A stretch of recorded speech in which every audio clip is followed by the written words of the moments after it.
Having discussed the information society issues and illusions by David Lyon, we will now in this lecture discuss reception of modern science in India.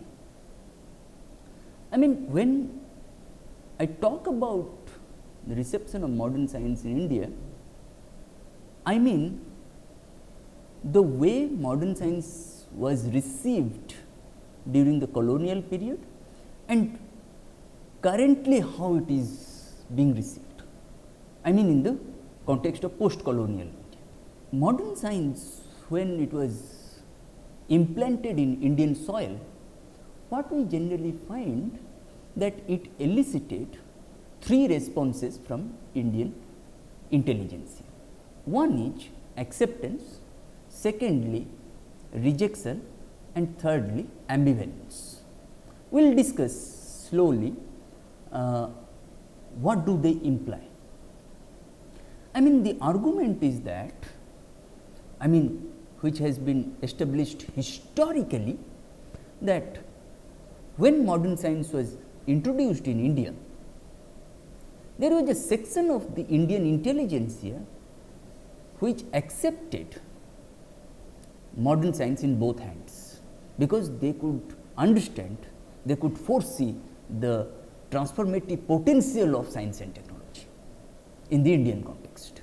And those who rejected it, there were two sections who rejected it. Those who believed only in theology or metaphysics, they also rejected the way science was introduced, modern science was introduced.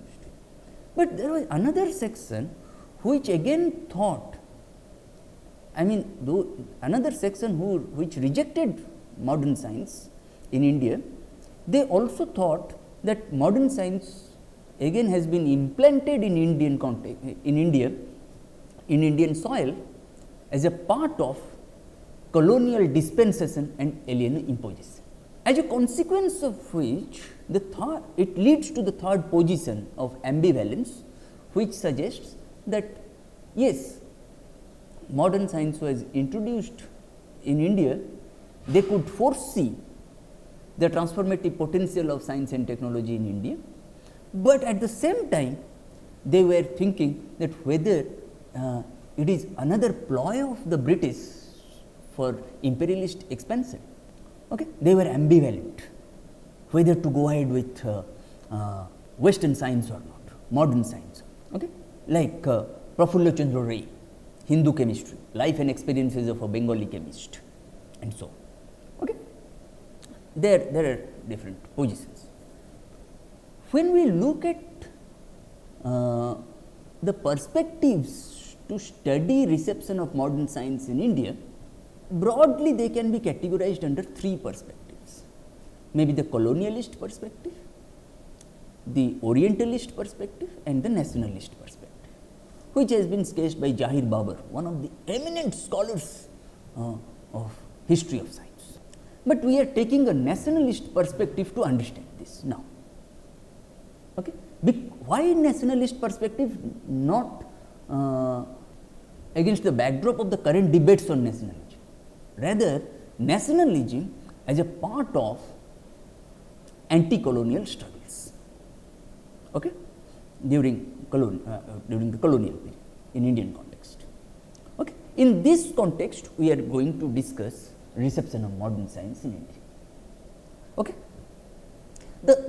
I mean, and as a student of STS, I must start with the fundamental tension of science and technology studies, or in short, the fundamental tension of science studies as I see it, okay, is the dialectic between science for its own sake and the production of scientific knowledge that has an immediate utilitarian values affecting the worldviews, values, meanings, interests, attitudes, and the corresponding actions of the scientific community, which one can empirically observe.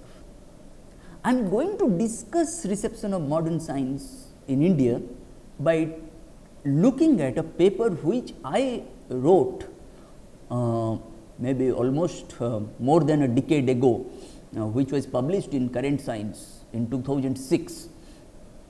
Okay. How modern science was received and how modern science was democratized in Indian context by building scientific institutions in India. Okay. And sociology of science and technology as a specialty, okay, has been concerned in exploring the dialectic between science for its own sake and science which has got applicational aspects. Okay. Sociology of science, as you know, is a specialty that examines how and to what extent, in what ways and to what extent various sociocultural factors, both internal as well as external to the worlds of science, influence the production of scientific knowledge and its application. The literature suggests that the earlier conception that science is autonomous, having its internal, having its own dynamics, having its internal dynamics unconnected with the external world, external forces, is no longer sustainable today. Rather, what we see is that both science and technology, as important forces of production, okay, have been influenced by various factors ranging from social, economic, political, cultural, legal, ethical, institutional, ideological, and so on. That is why the divide between the internal and external worlds of science is not rigid but porous. That is what we have already discussed. That is why we discussed how Bloor suggested that all knowledge, including scientific knowledge, is socially caused. Okay? That is why even Restivo, Saul Restivo and Wenda K. Bospies pointed out that the social is not only in the external social and cultural milieu or context of science, but in the social organization of science. I mean, indeed in scientists themselves. Okay? The social, what we say social, is historically and democratically constituted and hence varies over time and across space. Okay? Then what we do, then when we say the process of democratization of scientific knowledge in the Indian context, okay, what does that term mean? The term democratization refers to the ways in which democratic norms, institutions and practices evolve and are disseminated both within and across national and cultural boundaries. Okay? What are the constituents of, what are the, I mean, when we talk about democratic norms, the process of democratization, what may be the possible factors of this? Okay? One may say equality of opportunities to practice science, to do science, the degree of access to science, equality of opportunities to evaluate any knowledge form, the degree of access to scientific knowledge for application, they may constitute democratic norms, both internal as well as external to the worlds of science. Okay? But add on to this, it is important to understand the freedom to dissent constitutes the perhaps the most important democratic norm, along with the other democratic norms that we have just now discussed: equality of opportunities to do science, the degree of access to do science, equality of opportunities to evaluate any knowledge form, the degree of access to scientific knowledge for application. And that is why it is important to understand freedom to dissent as constitutive of the process of democratization. In this context, there has been a relationship between the social responsibility in science on the one hand and the mainstream of political and social debate and action on the other. The concept, what is that social responsibility in science then? Okay. The concept social responsibility in science came into the literature on sociology of science in the context of the Second World War. Okay? Historians and sociologists of science use this term social responsibility in science, both in the context of war and ethics. In particular, we must begin to see the central place of the institutional and ideological role of science in maintaining and or transforming the most basic features of our democratic society. Okay. However, democracy cannot be figured out simply on its own terms, in terms of either its argument or its vision, howsoever important these might be. Democracy seeks to connect, okay, democracy as a value system, democracy as a constitutional mandate, at least in Indian context. Okay. Democracy seeks to connect the universe of values with the realm of power, and it is essential to see what is involved in this. It may also be useful to try to place this problem of connecting one with the other in its modern setting. Once we have begun to see, all of us must decide what, if anything, she or he is going to do about maintaining, reforming or transforming the present order of society, starting with the institutional mechanisms in which she or he is most directly involved. Maybe in the case of laboratories, in the case of departments, colleges, communities and so on. And this lecture, our attempt is to provoke a debate and action on these questions, keeping in mind the context of the building and growth of scientific institutions and universities in 19th century India. Okay? The perspective that we are going to use, that is the sociology of science and technology perspective, which takes cue from historical sociology. If somebody wants to understand historical sociology, please read the Sociological Imagination by C. Wright Mills. You can look at the works of Philip Abrahams, look at the works of Anthony Giddens and so on. Okay. What here we want to do, okay, that how there was a rapid accumulation of knowledge which has characterized the development of science since the 17th century had never occurred before that time in India. Okay. The new kind of scientific activity emerged only in a few countries of Western Europe, and it was restricted to that small area of about 200 years. Since the 19th century, scientific knowledge has been getting institutionalized by the rest of the world, and India was no exception to this. It has occurred through the diffusion of the patterns of scientific activity and scientific roles from Western Europe to other parts of the world. When we look at building scientific institutions, I mean institutionalization of modern science in colonial India, the institutionalization of modern or Western science in India began with the development or establishment of the great surveys like the geological, the botanical and the trigonometric under the inspired impetus of the Asiatic Society of Bengal, inaugurated in 1784. Okay. This was followed by the establishment of universities in the port towns of Bombay, Calcutta and Madras in 1857. This period also saw the consolidation of British rule in India, especially with the failure of the first Indian War of Independence of 1857. The British rule in our country was primarily based on its improved mode of production. I mean, when I say improved mode of production, I mean improved technology, organizational abilities and so on. Okay. We also,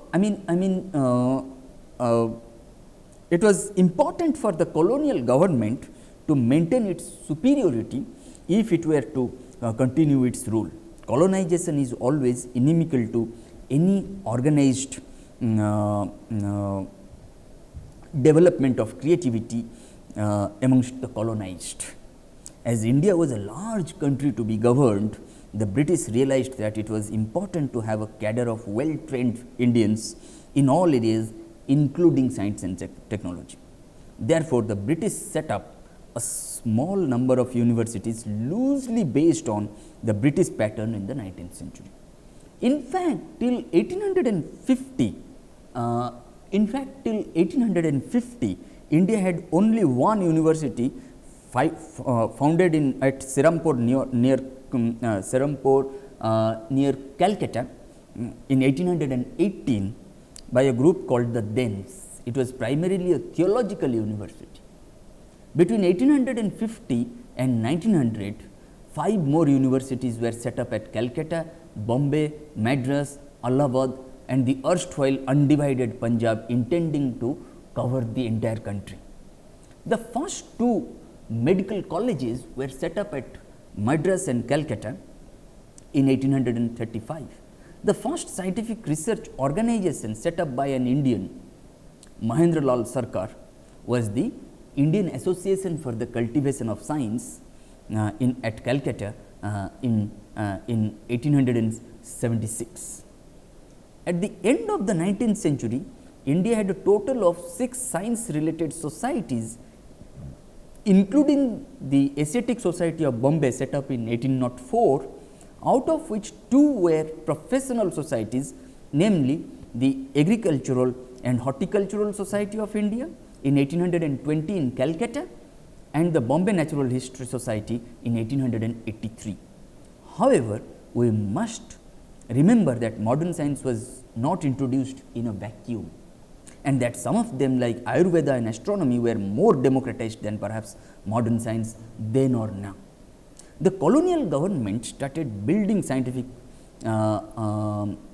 organizations, institutions to use the knowledge generated by the institutions for gaining better understanding of the territory, climate, flora and fauna of the colony to administer the colony and perhaps exploit the resources in a more efficient manner.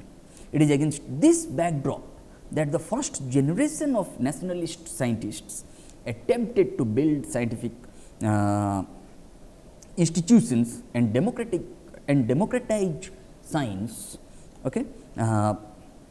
without taking any support from the colonial government. Enthusiasm was shown by a section of our elites to embrace modernity.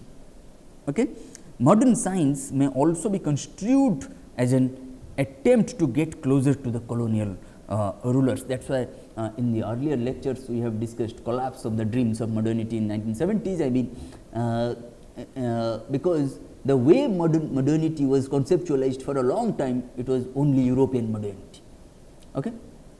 That alternatives to European modernity, multiple modernities, perhaps these were not conceived of theoretically for a long time, but there was resistance to only one version of modernity, or there were different forms of resistance to the modernity.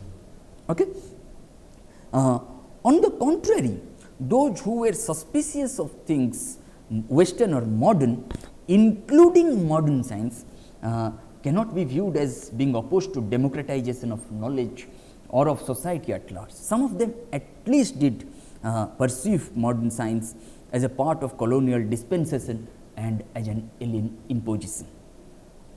It was the policy of the colonial government that did not allow Indian scientists to occupy higher positions, though many of them were competent. It thus hindered the process of democratization of scientific knowledge in India, and it was against this backdrop that the nationalist scientists attempted to build scientific institutions to democratize. Most of the research about perceptions on and reception of modern science in 19th century India focused on the Bengal province and North India initially. However, it does not imply that Indian intelligentsia did not respond to modern science in other regions.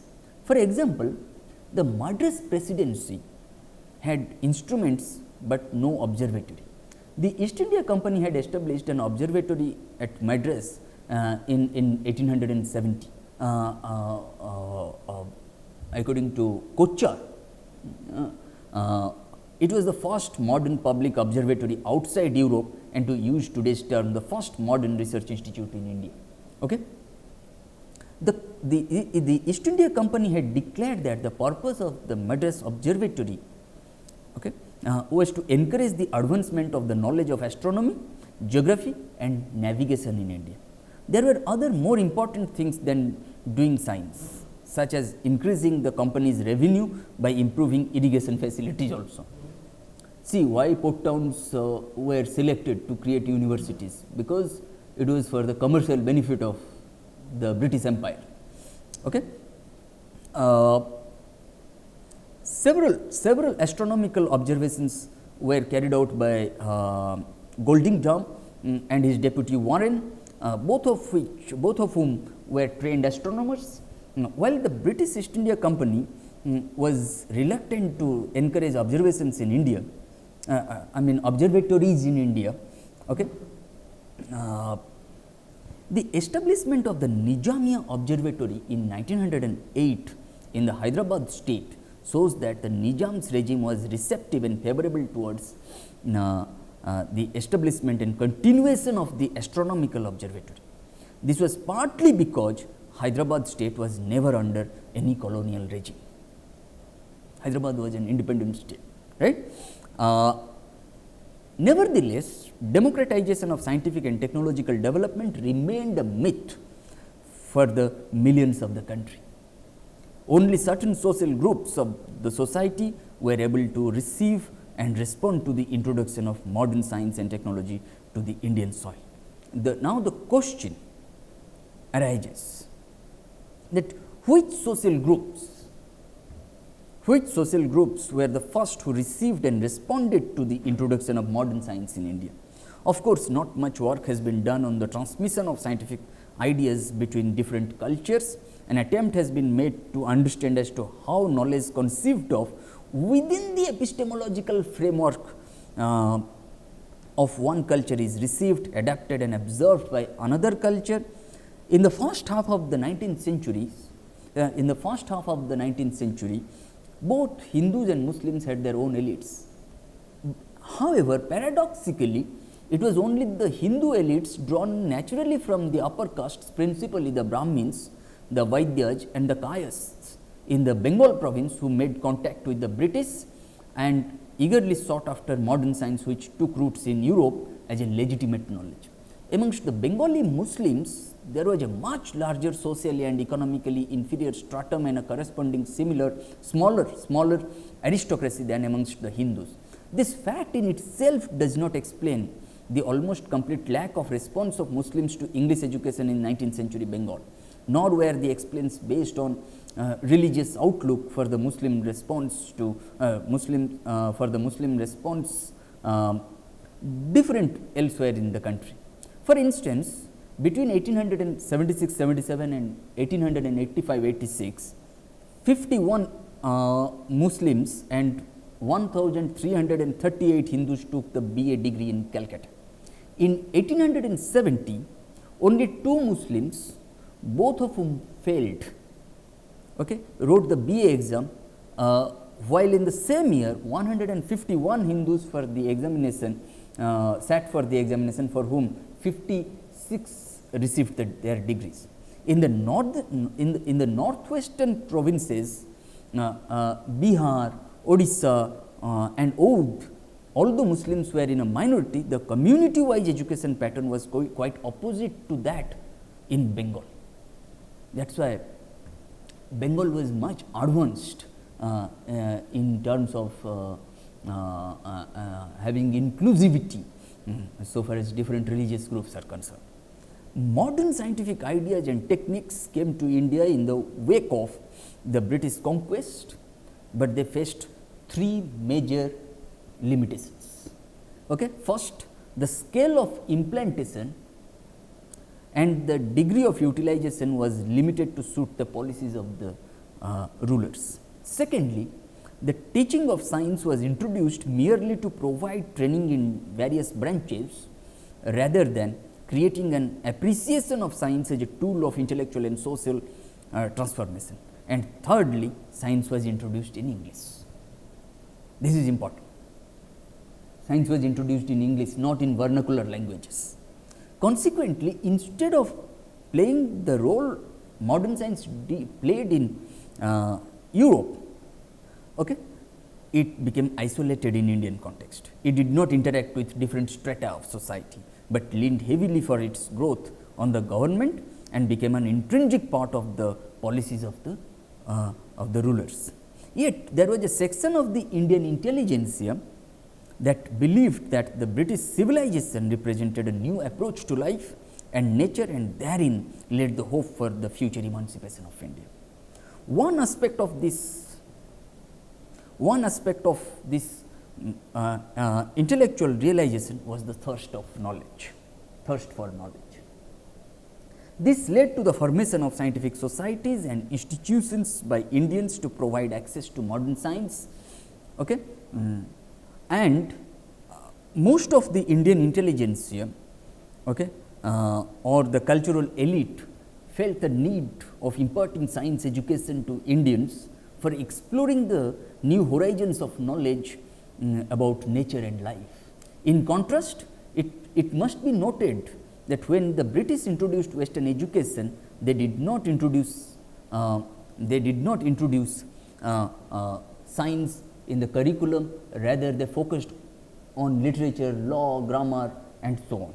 Okay, and later on, the teaching of science was introduced merely to provide training in various branches, rather than creating an appreciation of science as a tool of intellectual and social transformation. Okay, and that's why you will find, I mean, like Ram Mohan Roy, Raja Ram Mohan Roy, he was very much critical of this. That's why he responded to the East India Company by writing to them that no, science must be introduced, modern science must be introduced in the school curriculum itself. Okay. For example, in 1875, Richard Temple, the then Governor General of Bengal, wrote a letter to Sir John Laird Mayor Lawrence, the then Viceroy, on the rising discontent in India. Okay. Okay. The native intellectuals, okay, were quick to note of this fact, and of which they were aware throughout the 19th century and even the beginning of the 20th century. They had two options before them. The first option was to convince themselves that the best products of modern science were already anticipated by what they considered to be the national philosophy of India, namely the Vedanta. Such an effort aimed at internalizing an alien system of knowledge on the one hand and exhibiting rational and empirical significance of the Vedantic thought, which was treated at best as ethno-philosophical by the Western philosophical world. Okay? I repeat, Vedanta was treated at best ethno-philosophical only by the Western philosophical world. Okay? It is this concern which has been expressed in the works of Vivekananda, Aurobindo, and many others. And the second option was to build an indigenous tradition of modern science by establishing scientific institutions for pedagogy and research. And this second option is sociologically significant and deserves to be discussed by reflecting on the building of scientific institutions in 19th century India, namely the Hindu College of 1916, Delhi College of Hindu College 1816, Delhi College 1825, the Aligarh Scientific Society of 1864, the Bihar Scientific Society in 1868, and the Indian Association for the Cultivation of Science 1876. Okay. These institutions were initiated mostly in the second half of the 19th century as a part of the process of not merely popularizing, but also democratizing scientific knowledge in India by creating opportunities for Indians to pursue science education. Okay. Then let us start with the Hindu college. To start with, the only people committed to introducing Western education in India were, the missionaries, particularly the evangelicals initially, who wanted to use Western arts, Western philosophy and Western religion to rid the Hindus of the moral depravity that according to them was the cause of their degeneracy.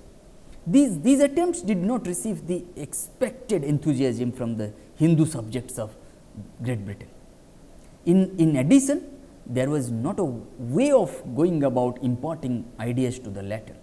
The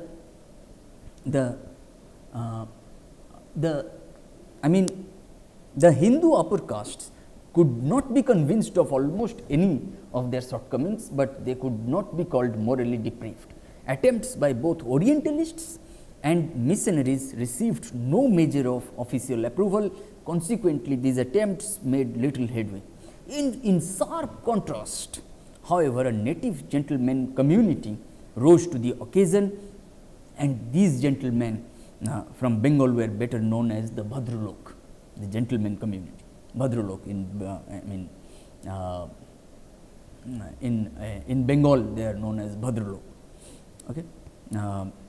They had an inclination towards the acquisition of Western ideas in Western science through English language education. Indeed, education itself became the hallmark of Bhadralok status. The Simon Commission report observed, the school is the one gate to the society of the Bhadralok, school of Western education.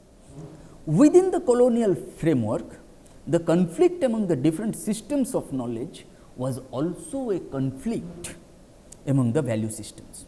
However, for those sections of the Indian society that first seriously took up science as a profession, for example, the Bengali Bhadralok, okay, the process of cultural redefinition automatically began. What is that cultural redefinition? Cultural redefinition implies a prerequisite for the legitimation of the new knowledge system. Okay. I am trying to bank on the works of Dhruv Raina, A. Irfan Habib, Deepak Kumar, E. Hari Babu, V. Krishna and others, even J. P. S. Oberoi, J. D. Bernal and others, to look at this. Okay. In continuation of the reaction to the attempts of both Orientalists and missionaries, the Bhadralok had established the Mahavidyalaya, better known as the Hindu College in Calcutta in 1816. The purpose was to cultivate European literature and European science without any assistance from the government. The original curriculum comprised not only reading, but also instruction in history, geography, chronology, astronomy, chemistry and other sciences. The college was managed exclusively by the Calcutta Bhadralok.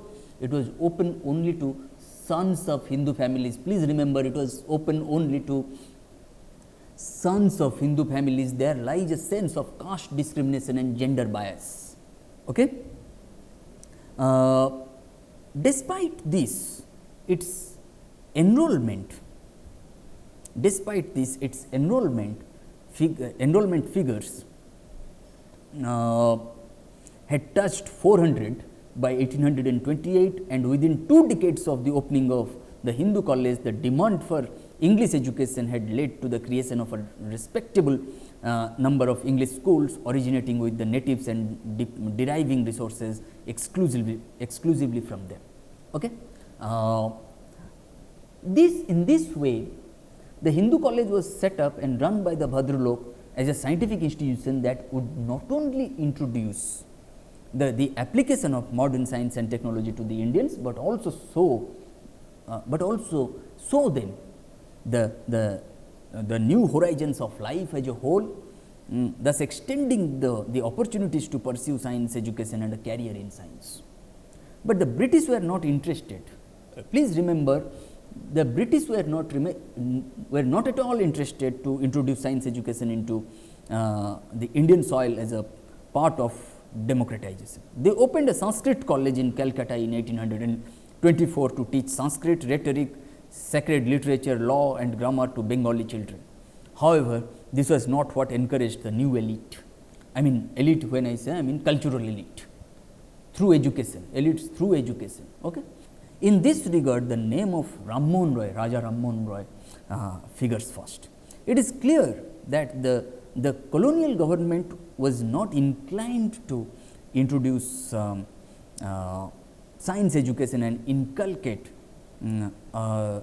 scientific temper among the natives, whereas attempts on the part of the native intelligentsia were to promote precisely the activities which the colonial government was not interested in. Okay?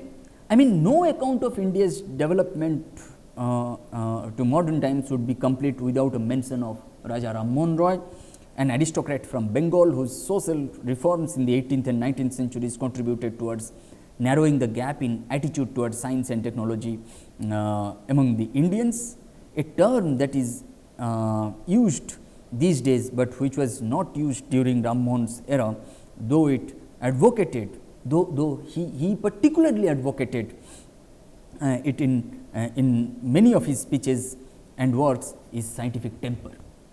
Okay? I mean, this scientific such notion of scientific temper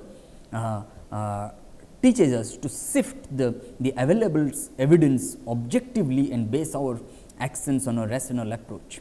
Rammohn was a rationalist in his advocacy of reason and freedom of thought.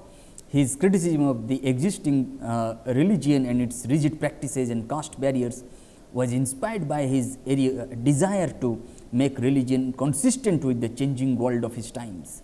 That attitude is even more relevant today as the influence of science and technology on our lives is increasing rapidly. Okay? And we all know, if you want to read the way he wrote to, when the British went on opening Sanskrit colleges, Rammohn, in his all too famous address of the 11th of December 1823, pleaded for the instruction of European sciences. He wrote like this, that as the improvement of the native population, Indian population, is the object of the government, it will consequently promote a more liberal and enlightened system of instruction embracing mathematics, natural philosophy, enlightened, more rational, more liberal, more enlightened system of instruction embracing mathematics, natural philosophy, science, right? We have discussed earlier. Okay? Only in 19th century, Whewell coined the term science. We have already discussed this. Okay? Chemistry and anatomy, with other useful sciences which may be accomplished with the sum proposed by employing a few gentlemen of talents and learning educated in Europe and providing a college furnished with the necessary books, instruments and other apparatuses. And in 1827, the Hindu college introduced into its curriculum mechanics, hydrostatics, optics, astronomy, mathematics, anatomy and medicine, all in English. Then almost half of its 91 students opted to study these, though they were not compulsory subjects. In addition, on the whole, Hindu students trained in the traditional manner did not have any difficulty in responding to the Western coursework. And indeed, the curriculum seems to correspond closely to the Bhadralok ideal of education. It refers to a fusion of the traditional Sanskritic studies of of rhetoric, sacred literature, law and grammar with those of Western literature and science. Okay.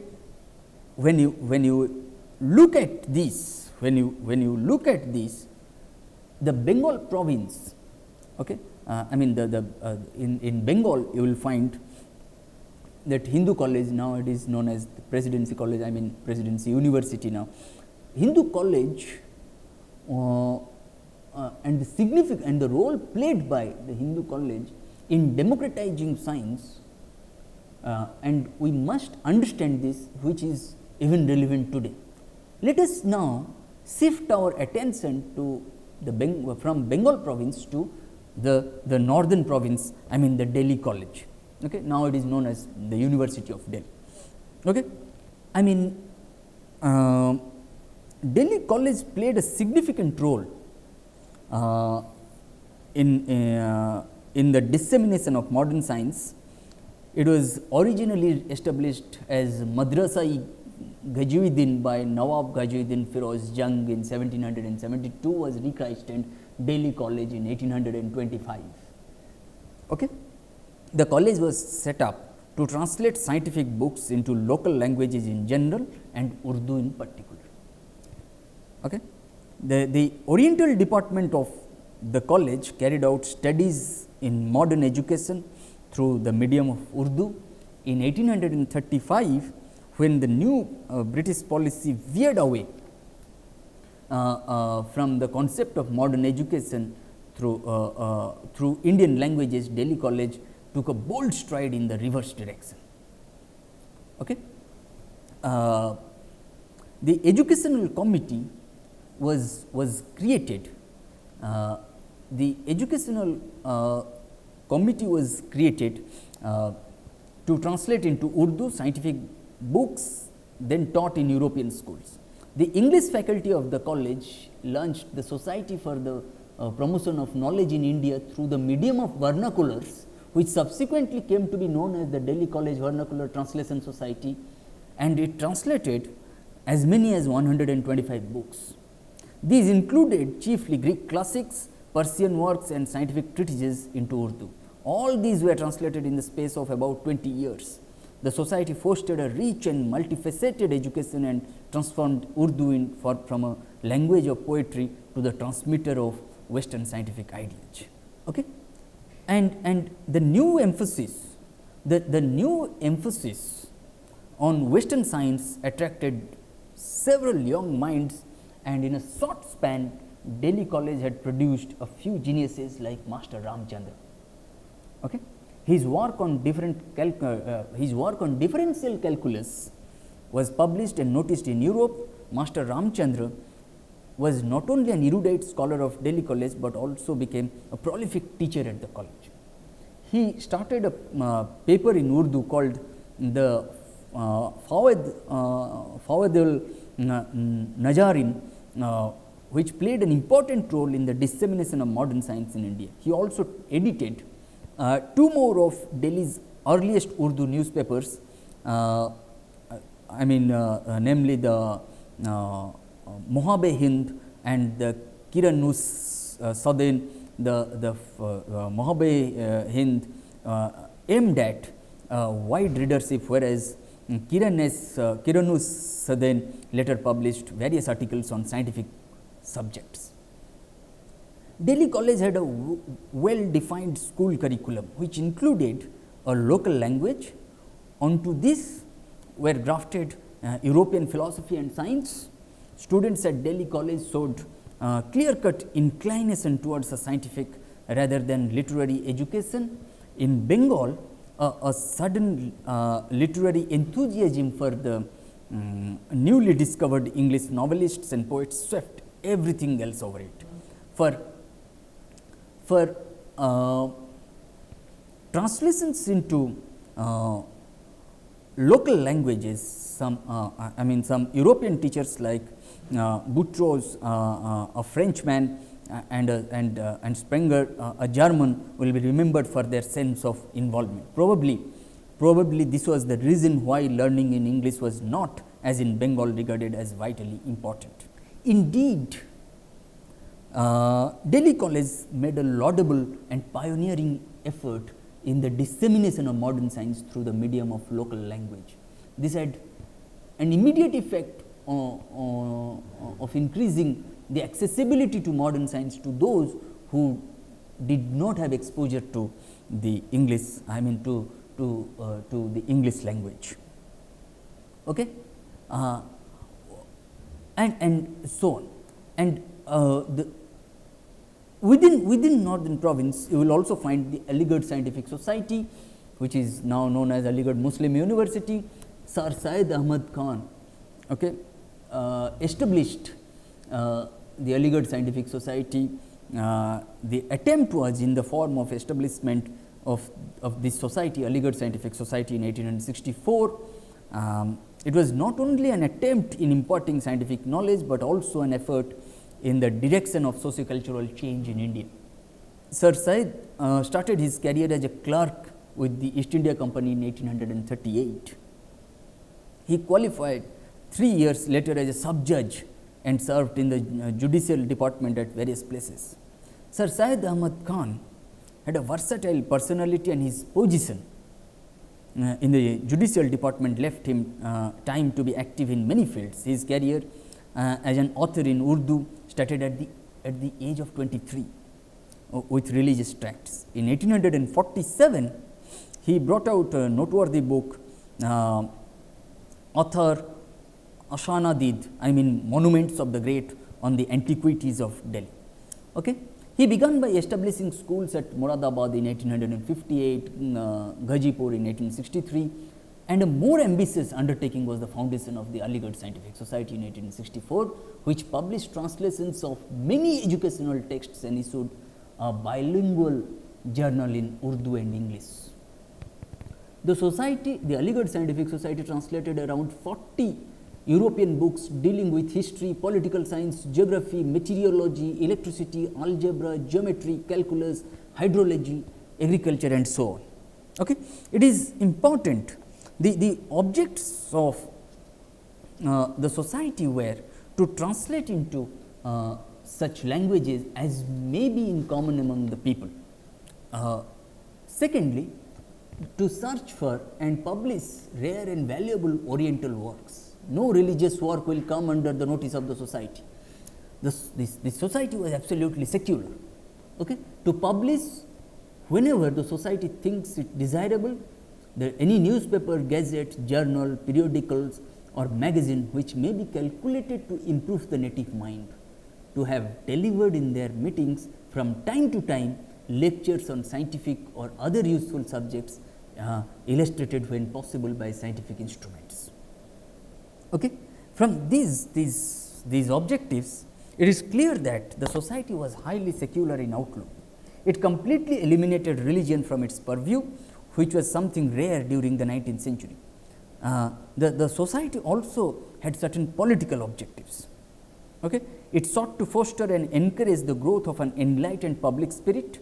The society also wanted to introduce improved methods of agriculture in India, so that the economic conditions of the people might improve. The activities of the society may be classified into 4 parts. 1. Translation of Western literature into the local Indian languages. Okay. Secondly, practical attempts to popularize and democratize mechanized farming. Thirdly, delivering lectures on topics of common interest, and fourthly, highlighting the socio-political problems of the country. Okay. During that period, they had a library, a reading room of its own. The books were mainly donated to the society by different Indians as well as by foreigners. Sir Syed Ahmad Khan himself donated a large number of books to the library. The society subscribed to 44 journals and magazines in 1866. Of those, 18 were in English and the rest in Urdu, Persian, Arabic, as well as Sanskrit. Okay? And moving from the Aligarh Scientific Society to the Bihar Scientific Society, okay? I mean, Imdad Ali established the Bihar Scientific Society. okay, to democratize European science in India. Imdad Ali was not opposed to English education, but he emphasized that the society should not bring in religion into the scope of its inquiry. He was a deputy collector, he had started publishing pamphlets and then a regular journal attacking Tehzeeb ul Akhlaq and calling on Muslims to boycott Syed Ahmad's reform movement. Imdad was of the opinion, Imdad Ali was of the opinion that Indian students did not acquire properly the knowledge of Western science and technology when it was taught through the medium of foreign language. Consequently, they failed to transmit adequately their newly acquired scientific knowledge to their countrymen for lack of suitable expressions in the Indian languages. Okay? For the purpose of spreading European scientific knowledge through the Indian languages, Imdad Ali founded an association in 1868 at Muzaffarpur called the British Indian Association. Later the name was changed to the Bihar Scientific Society, and the principal aim of the Bihar Scientific Society was diffusion of all kinds of knowledge throughout India.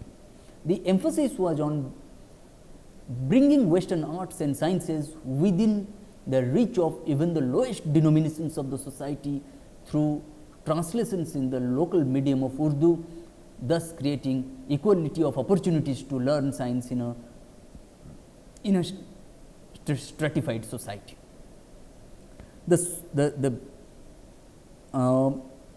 Bihar Scientific Society suggested to the Senate of the Calcutta University that the standards prescribed for the university examination be adopted for the vernacular examination and science be taught in Urdu or Hindi. Okay? Science was democratized by translating from different language systems, especially English, to different vernacular languages. Okay? In Victorian England, the Royal Institution of London served served as a scientific home for a host of scientists like Davy, Faraday, Tyndall and Huxley, and after Faraday's death, James Dewar. It was a place for visiting scholars who spent short periods as thinkers in it, as workers in its laboratory. The Royal Institution of London was one of the important components of the institutional infrastructure for science in Victorian England. On the other hand, Calcutta had no, on the contrary, Calcutta had no such institution during the 19th century. Thus, even while science evoked interest in the capital of British India, Calcutta, okay, there was not yet an institutional ambience that would induce Indians to practice science, to do science. The reputation and character of the Royal Institution of London and had however secured the imagination of at least Dr. Mahendralal Sarkar. Sarkar was born in the same year 1838 in which Ram Mohan passed away. Okay? He was patently a legatee of the new learning. He studied at Hindu College, later he entered Calcutta Medical College in 1855, which had established a formidable course of studies in the sciences. Sarkar truly became the torchbearer of the spread of scientific education after the demise of Ram Mohan. Mahendralal Sarkar was thus a product, he was a product of the Hindu college that had borne witness to the event of learning science education.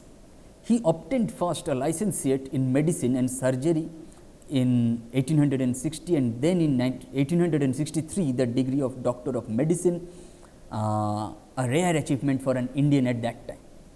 In 1869, Mahendralal Sarkar began broaching the project of a National Science Association to the public through pamphlets, letters to the editor of the Hindu Patriot and public addresses.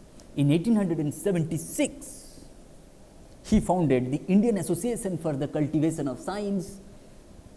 Okay. I mean, being Sarkar's brainchild, the Indian Association for the Cultivation of Science enjoyed the state patronage, private donations and his own life savings. It was financed from public subscriptions and had the support of Sir Richard Temple, the then Lieutenant Governor of Bengal. Okay. Sarkar, I mean, and during that period, the Indian, Sarkar, during that period, Sarkar felt that the underdevelopment of India was due to its backwardness in science. India had the potential to master modern science. The Indians had shown themselves to master science in the past. The way he wrote, we want an institution which will combine the character, the scope and objects of the Royal Institution of London and of the British Association for the Advancement of Science. We want an institution which shall be for the instruction of the masses, and we wish that the institution be entirely under native management and control, not British management and control, but the native management and control. Okay, it is very important to understand this. Okay, he desired that Indians, Mahendralal Sarkar desired that Indians should cultivate science not only for economic betterment, but also for their regeneration. Of course, after persistent efforts, he succeeded in establishing the Indian Association for the Cultivation of Science in 1876. Later, the Indian Association for the Cultivation of Science evolved into a world famous research institute. It had a lecture hall by 1884 and a laboratory was constituted in 1891 with donations from the Maharaja of Vijayanagaram at that time. It organized a series of lectures by Prafulla Chandra Ray, Jagadish Chandra Bose, Asutosh Mukherjee, Pramothnath Bose, Father Lafont and many other distinguished scientists. It is best known for its sponsorship of the work of C.V. Raman, a physicist who was later awarded the Nobel Prize for the discovery named after him, the Raman effect. If we critically review, if we have a critical overview of the activities of all these scientific institutions starting from the Hindu College, the Aligarh Scientific Society, the Bihar Scientific Society, the Delhi College, the Indian Association for the Cultivation of Science. If you look at this, only Indian Association for the Cultivation of Science could manage to survive. Okay? This shows how a man of unusual drive and determination Sarkar was. The Indian Association for the Cultivation of Science grew from strength to strength and celebrated its centenary in 1976 as the National Institute of Science. It remains a monument to the memory of Sarkar, who passed away in 1904. The Indian Association for the Cultivation of Science, as visualized by Sarkar, was an institution for the masses with full audience participation, where any lover of science could come and work the way it was felt necessary by the scientist. Being a national association created entirely by private donation, the Indian Association for the Cultivation of Science did not have any government control, but it met with some resistance. The Hindu orthodoxy thought that the IACS, the Indian Association for the Cultivation of Science, was attacking the traditional Hindu teachings. A large section of the public also felt that this kind of pursuit of abstract science had no meaning for a poor country like India. The cry of the day was utilitarian science, but Mahendralal Sarkar's response was, without scientists, how can one have science? As I see it, the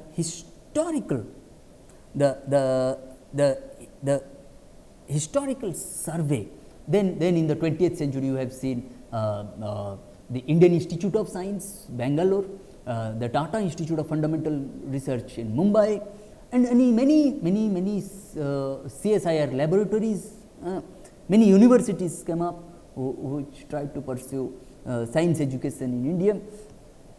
But the historical survey indicates that democratization of scientific knowledge, okay, in terms of access to modern scientific knowledge, creation of equality of opportunities to do science and so on, in the colonial period began to occur not because of the colonial government, but in spite of the colonial government. Okay? Intelligentsia drawn from different religious groups realized the significance of modern science for material and cultural transformation of India, and attempted to democratize science in their own way by establishing scientific institutions and using the local or vernacular language as the medium of democratization. Here, I would like to see the building of such scientific institutions by the cultural elite during the colonial period as a part of the process of democratization of scientific knowledge. In post-colonial India, which we will discuss through different science policies in India in the lectures to follow, that how in post-colonial India the whole responsibility of democratizing science was by default taken over by the state. It is due to the fact that scientific institutions and societies have partly relegated this inescapable task which they had carried out with enthusiasm and pride, okay, during the colonial period as a part of the nationalist struggle against imperialism. Okay. Democratization of science in India is an unfinished task even now. As such, modern science is being critiqued from the point of view of environment, I mean genetic engineering research, and human rights activists. Okay. The process of democratization ought to address these questions. Okay. Democratization may be institutionalized in the process of science policy making, I mean which should be a broad based, democratic, transparent and participatory process. As there is a Chinese saying that tell me and I will forget, show me and I may remember, and involve me and I will understand. This participation, this native participation, local participation is important so far as the question of democratization of scientific knowledge is concerned, and to what extent science has been democratized in Indian context can be seen, can be examined by dwelling upon different science policies in Indian context. Okay. Starting with the scientific policy resolution of 1958, then we will discuss the technology policy statement of 1983, then we will discuss the science and technology policy of 2003, then we will discuss the science, technology and innovation policy of 2013. Okay. But before discussing science, technology and innovation policy of 2013, I mean while discussing we will also discuss different aspects of patenting, IPR regime, I mean briefly to make sense of what counts as innovation today. I mean how developing countries including India have become or have compliance with the US dictated international patent regime.